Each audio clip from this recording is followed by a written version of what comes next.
Hello, everybody, and welcome to another episode of The Molecular Biologist. My name is Dr. Matthew Chihadi, and so in today's episode, we're going to talk about organelle DNA. What is it, and why is it so special? Why is it so relevant to the creation-evolution debate? So, animal cells and also plant cells have numerous cell organelles, just like how we have a liver, lungs, and kidney. Cells also have organelles which fulfill various functions within, inside the cell. Such cell organelles include the nucleus, the endoplasmic reticulum, the Golgi apparatus, lysosomes which break down different kinds of cellular material, the cell skeleton, ribosomes which produce proteins, and also energy-producing organelles such as the mitochondrion and sugar-producing organelles in plants called chloroplasts. These last two are of great importance to us because to fulfill their roles, they have their own genomes which have genes that code for proteins that play roles in the cell. And so as we can see that chloroplasts have things called cpDNA or chloroplast DNA, mitochondria have mtDNA or mitochondrial DNA. And so, for example, several genes code the so-called ATPase, which pumps protons across the organelle membrane to produce energy. And so this ATPase, it's coded by the mitochondrial genome, and so the mitochondrial genome contains genes which code for this very intricate mechanical structure. So let's compare the mitochondrial genome with the chloroplast genome. In animals, the mitochondrial genome is about 16 to 20,000 bases.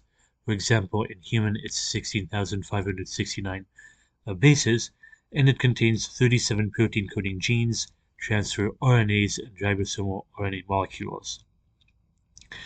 Now, amazingly, in plants, the mitochondrial DNA can be between 250 to 500,000 base pairs, which is about 12 to 25 times longer than the one in animals. They also contain 160 genes compared to the 37 genetic elements in animals. Now, if mitochondrial DNA are related all across life, this is not what we'd expect based on evolutionary assumptions. Let's look at the chloroplast genome. Chloroplast genomes are about 100 to 200,000 bases, and they also contain about 100 protein-coding genes and about 30 to 50 RNA molecules. Mitochondria and chloroplasts are very abundant in cells. Of course, they need to produce energy and also sugar. And they're also easy to harvest using laboratory techniques.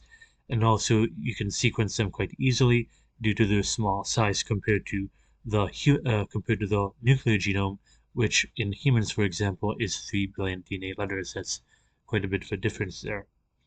Now, what is common between mitochondrial and chloroplast genomes is that their gene repertoire is conserved. One would expect that if evolution was true, we'd have a wide variety of genes on the mitochondrial DNA in different species. But we don't.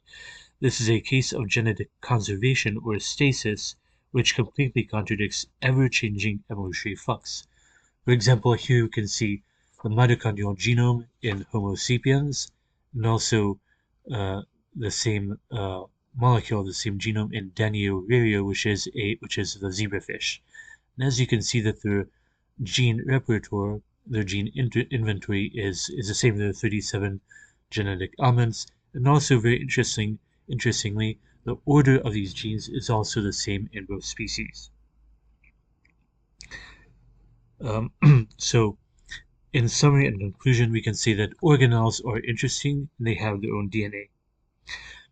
Furthermore, mitochondrial genomes are very different in size between animals and plants.